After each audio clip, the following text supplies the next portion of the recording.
আজ ১৬ই মার্চ। আজ রাজশেখর বসুর জন্মদিন। তার সংকলিত চলন্তিকা অভিধান দেখে রবীন্দ্রনাথ বলেছেন, এতদিন পরে বাংলা ভাষার অভিধান পাওয়া গেল। তিনি মহাভারতের সারানুবাদ করেছেন। হাস্যরস সৃষ্টিতে তার জুড়ি পাওয়া ভার। আজ কবি সুমনের জন্মদিন।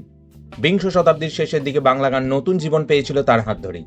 ১৯৯২ সালের তোমাকে চাই গানের অ্যালবামটি তাঁকে বাঙালি জনমানুষের সুপরিচিত করে তুলেছিল।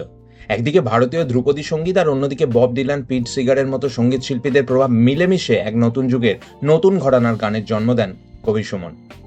আজ সুতোমু ইয়ামাগুচির জন্মদিন। দ্বিতীয় বিশ্বযুদ্ধ চলাকালীন হিরোশিমা এবং নাগাসাকির ভয়ঙ্কর বিস্ফোরণ একসঙ্গে চাক্ষুষ করার পরেও যে অল্প সংখ্যক মানুষ বেঁচে ছিলেন, তাদের মধ্যে অন্যতম হলেন জাপানের সুতোমু ইয়ামাগুচি। আজ গিয়র্গ ওহমের জন্মদিন। বিজ্ঞানীদের আবিষ্কার সাধারণত তাদের খ্যাতি ও সম্মান বৃদ্ধি করে, কিন্তু তিনি এমন এক বিজ্ঞানী যার আবিষ্কৃত তত্ত্বের জন্য তাকে সারা জীবন অনেক অসম্মান, অপমান ও কষ্ট সহ্য করতে হয়েছিল। আজ বিজ্ঞানী জামাল নজরুল ইসলামের মৃত্যুদিন। লন্ডনের লক্ষ টাকা বেতনের চাকরি ছেড়ে চট্টগ্রামের বিশ্ববিদ্যালয়ে শুধুমাত্র বাংলাদেশের বিজ্ঞান চর্চার পরিবেশ উন্নত করে তুলবেন বলে চলে এসেছিলেন।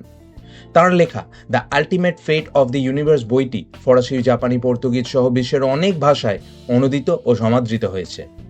আজ মওদুদ আহমেদের মৃত্যুদিন। পেশায় আইনজীবী হলেও পরবর্তীতে সক্রিয় রাজনীতিতে যোগদান করেন এবং বাংলাদেশের উপপ্রধানমন্ত্রী, উপরাষ্ট্রপতি এমনকি প্রধানমন্ত্রী পদের দায়িত্ব পান তিনি। প্রথম দিকে বঙ্গবন্ধুর ঘনিষ্ঠ হলেও পরবর্তীতে বিএনপিতে চলে যাওয়ায় আওয়ামী লীগ সরকারের রোষান হলে পড়েন তিনি। ১৬ই মার্চ আজকের বাছাইতে আপনাদের জন্য রইল এই তথ্যগুলি। এই তথ্যগুলো বিস্তারিত পড়তে সববাংলায়.com সাইটে আজকের বাছাই পোস্টটি পড়ুন এবং আজকের দিনের আরও অনেক তথ্য জানতে আজকের দিনে বিভাগ দেখুন। এই রকম তথ্যমূলক রিল আরও পেতে সব বাংলা ফেসবুক পেজটি ফলো করুন এবং সব বাংলায় ব্লগ ইউটিউব চ্যানেলটি সাবস্ক্রাইব করুন।